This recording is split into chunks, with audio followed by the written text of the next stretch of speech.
Welcome to the funnel effect. आज के session का विषय है एक बहुत ही फंडामेंटल सवाल।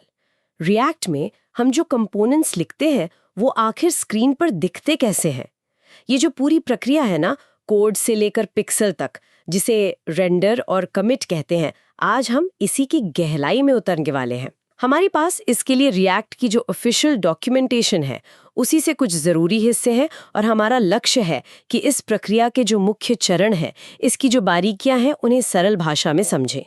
आप इसे ऐसे सोच सकती हैं जैसे हम किसी कॉम्प्लेक्स सी मशीन के पुर्जे खोलकर देख रहे हों, ये समझने के लिए कि भाई ये चलती कैसे है। अब सवाल ये कि ये जानना ज़रूरी क्यों है? देखिए, जब हम ये समझ जाते हैं कि रिएक्ट पर्दे के पीछे, मतलब बिहाइंड द सीन्स, कैसे काम करता है, तो न सिर्फ हमारा कोड लिखने का तरीका बेहतर होता है, बल्कि जब चीज़ें उम्मीद के मुताबिक काम नहीं करती डीबगिंग के समय, तो हमें पता होता है कि कहाँ देखना है। ये अंडरस्टैंडिंग हमें ज़्यादा कॉन्फिडेंट और इफेक्टिव डेवलपर बनाती है। तो चलिए इसे खोलते हैं। तो शुरू करने के लिए डॉक्यूमेंटेशन में एक काफ़ी दिलचस्प एनालॉजी दी गई है। कंपोनेंट्स को किचन में खाना पकाने वाले कुक्स के तरह बताया गया है। और रिएक्ट को एक वेटर की तरह, जो कस्टमर यानी यूजर से रिक्वेस्ट लेता है और ऑर्डर यानी यूआई सर्व करता है। ये समझने में काफी मदद करती है एनालॉजी, है ना? बिल्कुल, ये एनालॉजी प्रोसेस को विजुलाइज करने में काफ़ी हेल्प करती है। और इस यूआई रिक्वेस्ट और सर्विंग की जो प्रक्रिया है, जैसा डॉक्यूमेंटेशन में बताया गया है, इसके 3 मुख्य चरण हैं। पहला है ट्रिगरिंग अ रेंडर। ट्रिगरिंग, हाँ, यानी वेटर का गेस्ट से ऑर्डर लेकर किचन तक पहुंचाना। दूसरा, रेंडरिंग द कंपोनेंट, मतलब किचन में कुक्स का ऑर्डर तैयार करना। अच्छा। और तीसरा, committing to the DOM. DOM यानी डॉक्यूमेंट ऑब्जेक्ट मॉडल, जो ब्राउजर में यूआई का स्ट्रक्चर्ड रिप्रेजेंटेशन है। तो कमिटिंग मतलब तैयार ऑर्डर को टेबल पर लाकर रखना। ओके, तो ट्रिगर, रेंडर, कमिट, ये 3 स्टेप्स हो गए। मतलब सारी कहानी एक ट्रिगर से शुरू होती है। जब तक वेटर ऑर्डर नहीं लेगा, किचन में कुछ नहीं पकेगा। सही है? हाँ। तो रिएक्ट के कॉन्टेक्स्ट में ये ट्रिगर कैसे होता है? रिएक्ट को सिग्नल कैसे मिलता है कि भाई अब कुछ बदलने का या दिखाने का टाइम आ गया है? हाँ, इसके 2 मुख्य कारण होते हैं। पहला तो बहुत सीधा है, कंपोनेंट का इनिशियल रेंडर। ये तब होता है जब आपका एप्लीकेशन पहली बार लोड होता है, सब कुछ बिल्कुल शुरुआत से। टेक्निकली कोड में ये अक्सर क्रिएट रूट फंक्शन कॉल करके और फिर उस पर root dot render method call करके होता है, जिसमें आप अपना मेन एप्लीकेशन कंपोनेंट पास करते हैं। अच्छा। हालांकि आजकल कई मॉडर्न फ्रेमवर्क्स या स्टार्टअप प्रोजेक्ट्स इस सेटअप वाले हिस्से को हमसे छुपा लेते हैं, एब्स्ट्रैक्ट कर लेते हैं।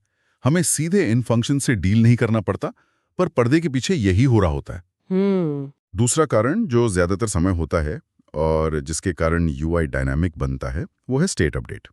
जब किसी कंपोनेंट की इंटरनल मेमोरी यानी उसका स्टेट बदलता है, जैसे जब आप यूज स्टेट हुक से मिले सेट फंक्शन को कॉल करते हैं या फिर उसके किसी पेरेंट कंपोनेंट का स्टेट बदलता है, हाँ। तो रिएक्ट इसे एक सिग्नल की तरह लेता है। रिएक्ट समझ जाता है कि कुछ बदला है और स्क्रीन पर जो दिख रहा है वो शायद अब पुराना हो गया है। इसलिए वो उस कंपोनेंट और उसके अंदर आने वाले सभी कंपोनेंट्स के लिए एक री रेंडर क्यू कर देता है, मतलब उन्हें दोबारा जांचने की प्रक्रिया शुरू करने के लिए तैयार हो जाता है। यही रिएक्ट की रेस्पॉन्सिवनेस का कोर मैकेनिज्म है बेसिकली। सही कहा। अगर बस फ्रंट वाली एनालॉजी पर वापस जाएं, तो इनिशियल रेंडर हो गया वो पहला ऑर्डर जो हमने आते ही दिया। हाँ। और स्टेट अपडेट ऐसा है जैसे खाना खाते खाते मैंने कहा, अरे मुझे थोड़ी और रोटी चाहिए, या एक डिजर्ट भी ले आओ। ये मेरी बदली हुई जरूरत स्टेट है, जिसने वेटर रिएक्ट को एक नया टास्क री रेंडर ट्रिगर दे दिया। बिल्कुल ठीक है, तो ट्रिगर समझ आ गया, या तो पहली बार ऐप लोड हुआ या फिर किसी कंपोनेंट का स्टेट बदला, रिएक्ट को सिग्नल मिल गया। अब आता है दूसरा और शायद सबसे अहम कदम, रेंडरिंग। डॉक्यूमेंटेशन कहती है rendering is react calling your components. इसका असल मतलब क्या है? रिएक्ट हमारे कंपोनेंट्स को कॉल क्यों कर रहा है? इसका बहुत सीधा मतलब है, देखिए, ट्रिगर मिलने के बाद रिएक्ट का अगला काम है ये पता लगाना कि इस नए स्टेट या इनिशियल सेटअप के हिसाब से स्क्रीन पर क्या दिखना चाहिए। और ये पता लगाने के लिए रिएक्ट आपके लिखे हुए कंपोनेंट फंक्शंस को एग्जीक्यूट करता है, उन्हें कॉल करता है। जब रिएक्ट आपके कंपोनेंट फंक्शन को कॉल करता है, तो वो फंक्शन बदले में JSX रिटर्न करता है, जो एसेंशियली बताता है कि यूआई कैसा दिखना चाहिए। ओके। इसी प्रक्रिया को कंपोनेंट फंक्शन को कॉल करके JSX हासिल करना रेंडरिंग कहते हैं। ओके। इनिशियल रेंडर के केस में, जैसा हमने बात की, रिएक्ट सबसे पहले रूट कंपोनेंट को कॉल करता है, लेकिन सब्सिक्वेंट रेंडर्स में यानी री रेंडर्स के दौरान रिएक्ट ज्यादा स्मार्ट है। वो सिर्फ उसी फंक्शन कंपोनेंट को कॉल करता है जिसका स्टेट अपडेट हुआ था और जिसने री रेंडर ट्रिगर किया था, और हाँ, उसके चिल्ड्रन को भी, जिस पर हम अभी आएंगे। अच्छा, और यहाँ एक महत्वपूर्ण बात है, ये प्रक्रिया रिकर्सिव है। रिकर्सिव मतलब? रिकर्सिव का मतलब है दोहराई जाने वाली, एक चेन रिएक्शन की तरह। सोचिए, अगर आपका अपडेटेड कंपोनेंट अपने JSX में किसी दूसरे कस्टम कंपोनेंट को रिटर्न करता है, जैसे एक यूजर प्रोफाइल कंपोनेंट एक अवतार कंपोनेंट दिखाता है, तो रिएक्ट उसे भी रेंडर करेगा, मतलब अवतार कंपोनेंट फंक्शन को भी कॉल करेगा। हाँ। फिर अगर अवतार कंपोनेंट किसी और कंपोनेंट को रिटर्न करता है, तो रिएक्ट उसे भी कॉल करेगा, एंड सो ऑन। ये सिलसिला तब तक चलता रहता है जब तक रिएक्ट कंपोनेंट ट्री में नीचे तक पहुंच जाता है और उसे नेस्टेड कंपोनेंट्स के अंदर से फाइनल HTML एलिमेंट्स जैसे div, image, p का स्ट्रक्चर पता चल जाता है। इस पूरी कॉलिंग प्रोसेस से रिएक्ट को एक ताज़ा स्नैपशॉट मिल जाता है कि UI कैसा दिखना चाहिए। अच्छा, ये रिकर्सिव वाला पॉइंट दिलचस्प है। मतलब रिएक्ट एक एक करके चेन में नीचे जाता है। जैसे डॉक्यूमेंटेशन में वो गैलरी कंपोनेंट का उदाहरण है, जो मान लीजिए 3 इमेज कंपोनेंट्स दिखाता है। तो इनिशियल रेंडर पे रिएक्ट पहले गैलरी फंक्शन को कॉल करेगा। हाँ, गैलरी रिटर्न करेगा, मान लीजिए एक सेक्शन, एक H1 और 3 इमेज एलिमेंट्स। फिर रिएक्ट एक एक करके उन तीनों इमेज कंपोनेंट्स के फंक्शंस को कॉल करेगा। एग्जैक्टली। और हर इमेज फंक्शन एक IMG HTML टैग रिटर्न करेगा। इस तरह रिएक्ट को पूरी स्ट्रक्चर पता चल गई। एक सेक्शन, उसके अंदर एक हेडिंग और उसके अंदर 3 इमेज टैग्स। ठीक है, एग्जैक्टली। आपने बिल्कुल सही समझा। और री रेंडर के दौरान क्या होता है, मान लीजिए गैलरी का कोई स्टेट बदलता है, शायद यूजर ने इमेजेस को सॉर्ट करने का बटन दबाया, तो रिएक्ट फिर से गैलरी फंक्शन को कॉल करेगा। गैलरी अब नए ऑर्डर में इमेज एलिमेंट्स रिटर्न करेगा। रिएक्ट फिर उन इमेज कंपोनेंट्स को भी कॉल करेगा अगर उनकी प्रॉप्स बदली हैं या वो नए इंस्टेंसेस हैं। लेकिन इस बार रिएक्ट का मुख्य काम सिर्फ ये कैलकुलेट करना है कि पिछली बार के रेंडर आउटपुट जो JSX स्ट्रक्चर था और इस बार के रेंडर आउटपुट में क्या फर्क आया है।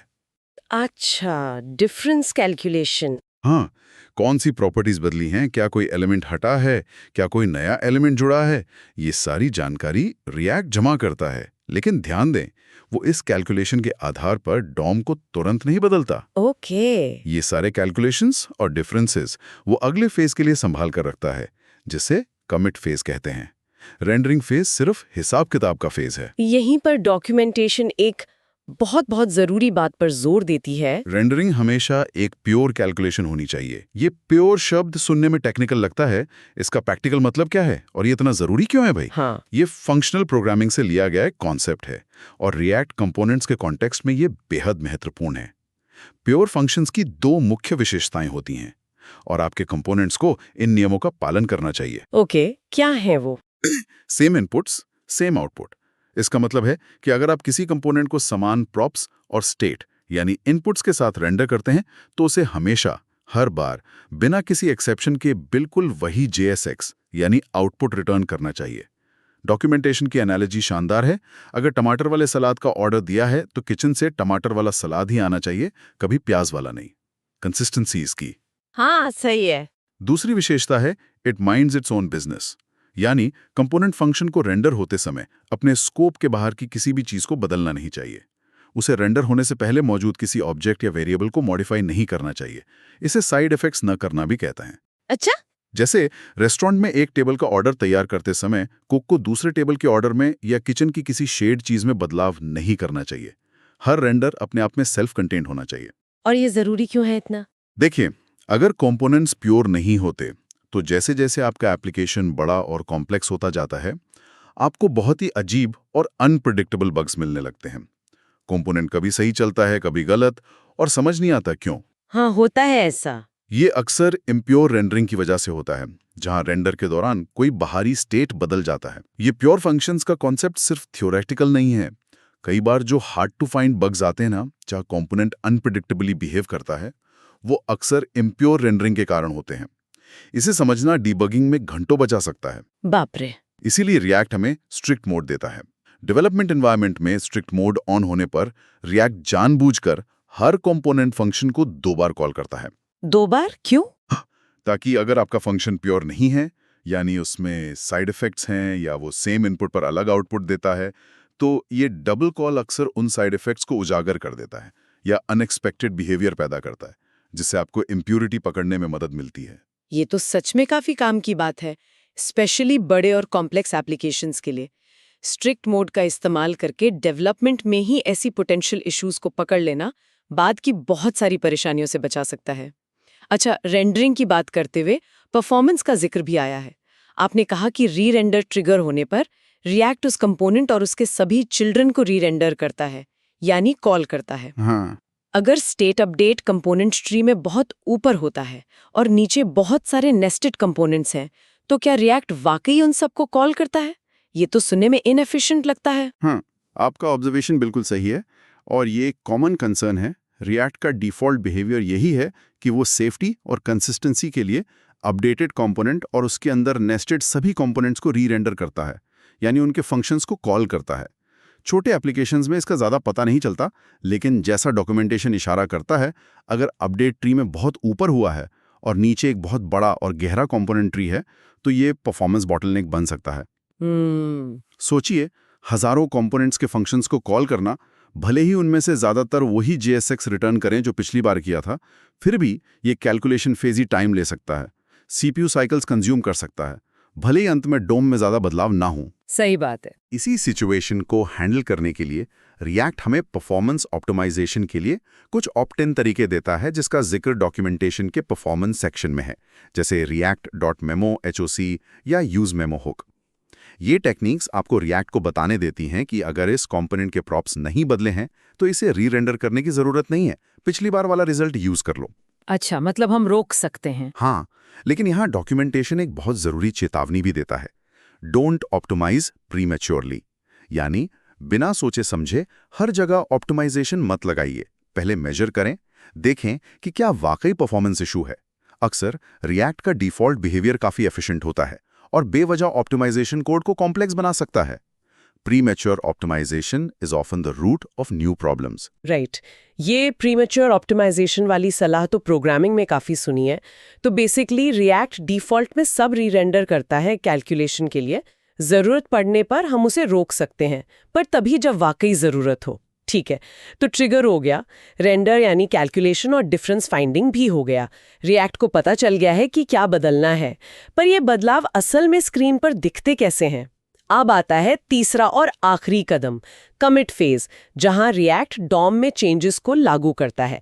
यहाँ क्या होता है? बिल्कुल, रेंडरिंग फेज में रिएक्ट ने सिर्फ ये हिसाब लगाया कि फाइनल UI कैसा दिखना चाहिए और पिछली बार से क्या अलग है। कमिट फेज वो स्टेज है जहां रिएक्ट इन कैलकुलेटेड चेंजेस को लेकर actual browser DOM, document object model, में अप्लाई करता है। अच्छा, एक्चुअल एप्लीकेशन। हाँ, इनिशियल रेंडर के लिए ये प्रोसेस काफी सीधा है। रिएक्ट डॉम मैनिपुलेशन के लिए ब्राउजर की APIs जैसे अपेंड चाइल्ड का इस्तेमाल करके वो सारे डॉम नोड्स HTML एलिमेंट्स बनाता है जो रेंडरिंग फेज में तय हुए थे और उन्हें पेज पर प्लेस कर देता है। यूजर को पहली बार UI दिख जाता है। सिंपल। ज्यादातर काम री-रेंडर्स के दौरान होता है। यहाँ रिएक्ट कमाल की एफिशिएंसी दिखाता है। रेंडरिंग फेज में जो डिफरेंसेस कैलकुलेट हुए थे, जैसे इस H1 का टेक्स्ट बदला है, ये LI हटाना है, यहाँ एक नया बटन जोड़ना है, रिएक्ट सिर्फ उन्हीं डिफरेंसेस को डॉम पर अप्लाई करता है। सिर्फ डिफरेंसेस को? हाँ, सिर्फ डिफरेंसेस को, वो भी न्यूनतम आवश्यक ऑपरेशंस का इस्तेमाल करके। अगर किसी एलिमेंट की सिर्फ टेक्स्ट बदली है तो वो सिर्फ टेक्स्ट बदलेगा, पूरे एलिमेंट को हटाकर नया नहीं बनाएगा। ये सर्जिकल प्रिसीजन की तरह है। यहाँ पर डॉक्यूमेंटेशन की एक बात मुझे बहुत दिलचस्प और पावरफुल लगी। रिएक्ट डॉम नोड्स को तभी बदलता है जब रेंडर्स के बीच कोई अंतर हो।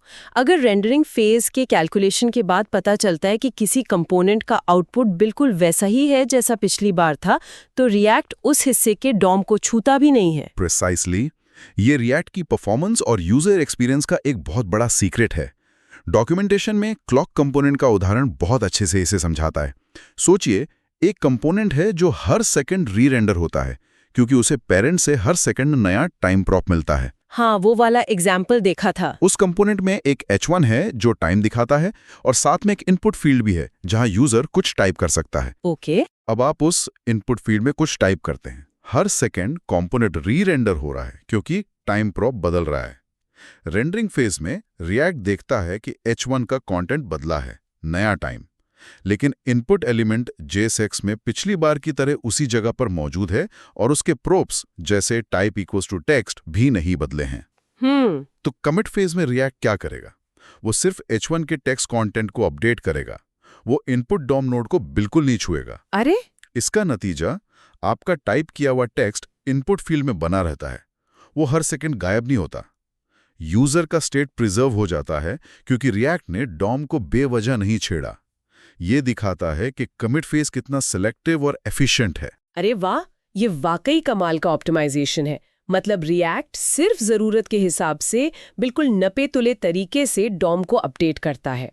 इससे न सिर्फ परफॉर्मेंस अच्छी रहती है क्योंकि डॉम मैनिपुलेशन कॉस्टली होता है, बल्कि यूजर एक्सपीरियंस भी कितना स्मूथ रहता है, जैसे इनपुट फील्ड का स्टेट बने रहना। ये जानकर रिएक्ट की डिजाइन की तारीफ करनी होगी। तो कमिट फेज के बाद डॉम अपडेट हो गया, यूजर को नया UI दिखने लगा। क्या कहानी यही खत्म हो जाती है? डॉक्यूमेंटेशन में एक छोटा सा एपिलॉग भी है, ब्राउजर पेंट। इसका क्या मतलब है? हाँ, ये टेक्निकली रिएक्ट के काम के बाद का स्टेप है, लेकिन UI अपडेट की पूरी कहानी का हिस्सा है। जब रिएक्ट कमिट फेज में डॉम को अपडेट कर देता है, जैसे टेक्स्ट बदल दिया या एलिमेंट की स्टाइल बदल दी, तो ब्राउजर को पता चलता है कि पेज का स्ट्रक्चर या अपीयरेंस बदल गया है।